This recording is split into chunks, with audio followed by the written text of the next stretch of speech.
Aidiyyatı qurumların diqqətinə çatdıraq.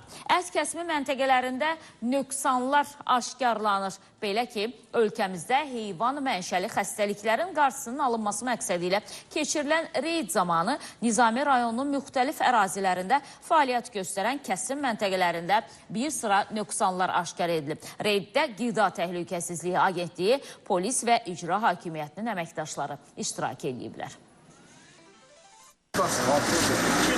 İllərdir ət kəsimi ilə məşğuldurlar, lakin satış məntəqələrində gigiyenik qaydalara necə riayət olunmasından xəbərsizdirlər. Görüntülər paytaxtın Nizami rayonu ərazisində fəaliyyət göstərən qanunsuz ət kəsimi və satışı həyata keçirilən məntəqələrdəndir.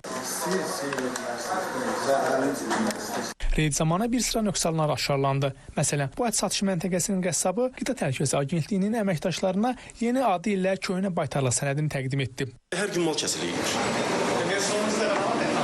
Bunlar ətin istifadə müddəti 5 gündür.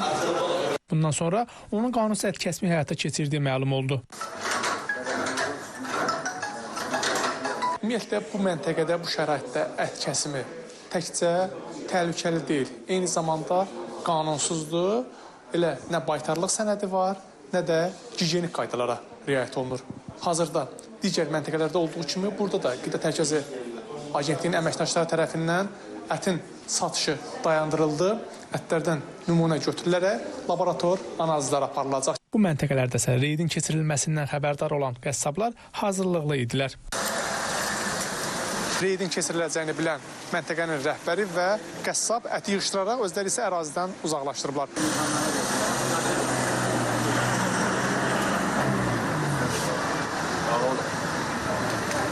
Bu məkandasa qəssabın gigiyenik sanitar qaydalara riayət etdiyi və tələb olunan baytarlıq sənədlərinin qaydasında olduğu müəyyən edildi. Özüm 20 ildir burada işləyirəm, 20 ildə ət satıram. Mən də hamı tanıyıraq burada, mən də istəyərəm ki, sağlam heyvan kəsim və müştərilərimə sağlam ət məhsulları təqdim edeyim. Və satışda olan ətin üzərində baytarlıq möhrünün olmaması necə ətin köhnə olmasına dəlalət edirmi? Möhür ona görə yoxdur ki, cəmaət elə bilir ki, o xaricdən gəlməlidir. Ona görə deyib, buradan kəsib götürüb onu möhürü atırıq aynə ki, söyləməsinlər. Növbəti məntəqə Nizami rayonu Əliyağa Kürçaylı bir yer ünvanı oldu. Neçə gündür sistem düzgün işləmədiyinə görə, biz sərsər heyvanı vaxtlı kəsib götürdüyümüzə görə, orada deyirlər ki, siz at familiyanı deyin, burada qidanın işçisi varsa, deyək at familiya yanı çıxacaq bütün sənədlər. Bundan əlavə reyd zamanı yol kənarlarında qanunsuz olaraq quraşdırılmış qida təhlükəsizliyi tələblərinə uyğun olmayan kəsim qurğuları icra hakimiyyəti orqanlarının nümayəndələri tərəfindən söküldü və kəsim yerlərinin rəhbərlərinə son xəbərdarlıq edilməklə bəzi sahibkarlara inzibati protokol tərtib olundu.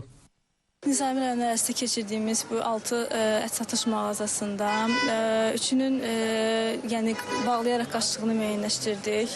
Digər bir fəaliyyət sahəsində ətlərin üzərində möhür olmadığı, baytarlıq arayışının olmadığı müəyyənləşdirildi. Digərində isə baytarlıq sənədi olsa da ətin üzərində möhürü yox idi. Hal-hazırda qarşısında dayanıb ət satış mağazasında isə ətin üzərində möhür olsa da onun yəni müşahidə edən baytarlıq sənədi təqdim edilməmişdir. Qida Təhlükəsizliyi Agentliyindən bildirildi ki, bu kimi reydlər növbəti günlərdə də keçiriləcək. Nəticə çıxarmayanlara qarşısa sərt tədbirlər görüləcək.